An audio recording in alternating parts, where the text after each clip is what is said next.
So in high school, I was able to consistently get 99s and 100s while doing IB, and in university, I have a 3.93 GPA while doing engineering at University of Toronto. And naturally, you'd think that I'm a super productive person, I study all the time, but that's definitely not the case. While studying engineering at university, I've been able to start this YouTube channel, I work part-time as a soccer coach, and on top of that, I consistently get 7 hours of sleep. And the only way I can do all that is by studying efficiently. So in this video, I'll touch upon 3 of the most important principles that I use to save time on studying while still getting amazing grades. So let's get right into it. At the beginning of any semester, I know for a fact that you're probably like, okay, this is gonna be that semester. I'm gonna wake up at 5 a.m., I'm gonna study super hard and get the marks I want. But the reality is, trying to become that student is like putting a curse on yourself, because there's no way you can change yourself overnight. And if you always struggle to even study 1 or 2 hours a day, there's no way you're gonna wake up early and study for like 6 hours. So the way I like to think about it is realistically, I'm only going to study X amount of hours per week.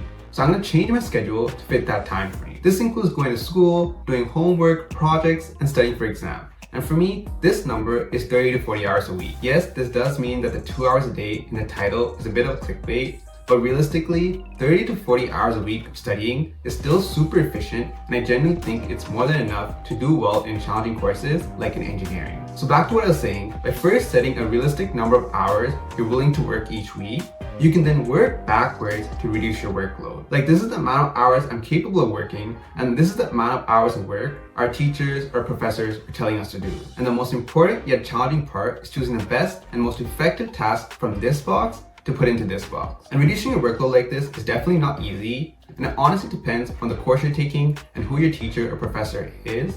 But most of the time, the most effective study techniques are like practice problems, flashcards, or anything that tests your understanding of the topic, while the least effective techniques are like passively reading the textbook. I know there's still a lot more stuff in between, like going to group study sessions, tutorials, labs, or even going to class that you still have to cut down on. I want to keep this video as concise as possible, but at the same time, I don't want you to suffer by yourself trying to reduce your workload. So what I've done is I walk you through which task you should and shouldn't do, depending on your course, depending on your teacher or professor, in this video right here. So I highly encourage you to check that out later. Now, even if you manage your time super well and study both efficiently and effectively, group projects almost always screw us over. I can honestly say that I spent the most time on group projects in university, not because the projects were super hard or anything like that, but sometimes some group members just don't show up or don't do any work, and that just wastes all our time. I think it's so unfair for us to try our best to study efficiently and then go waste all our time on group projects. So here are 2 things I like to remember when working group projects. First, either clearly communicate to group members, start and end times for meetings.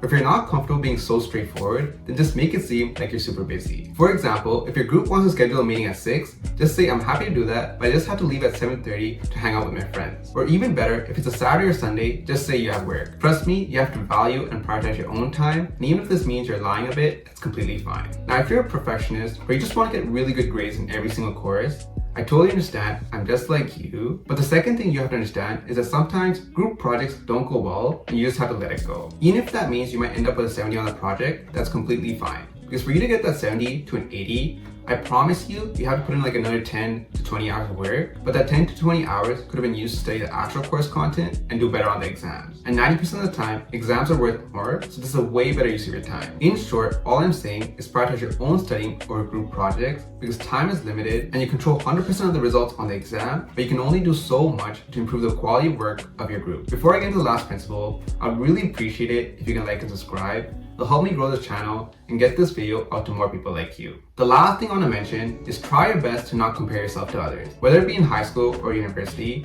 I know for a fact that there's a lot of people who look at me and say, oh, I wish I can be as smart as you. I wish I can study as much as you do. But the truth is, I'm no different to anyone else. I spend time with my family, I have a job, I exercise, and I study with the resources available to me, which are also available to you. And instead of putting me or others on a pedestal or thinking of them in a negative connotation, oh, they probably study all day and have no life, they're some nerd or something like that, focus on what you can do to improve your game and get the best marks you can. And if that means asking for genuine advice or help from those people on how they study, that's amazing. There's nothing wrong with doing that. And to add on to this, it's so easy nowadays to market yourself as some next level academic weapon. Like, who knows, I could be lying about my marks just to get more views. And the point I'm trying to make is that you don't know me, my actual life. And the truth is, you don't know the life of most of the people in your class either. So instead of comparing yourself to people online and looking up to how productive they seem, just take everything with a grain of salt, and again, just focus on yourself and the progress you're making. You can't become a 4.0 or straight A student overnight,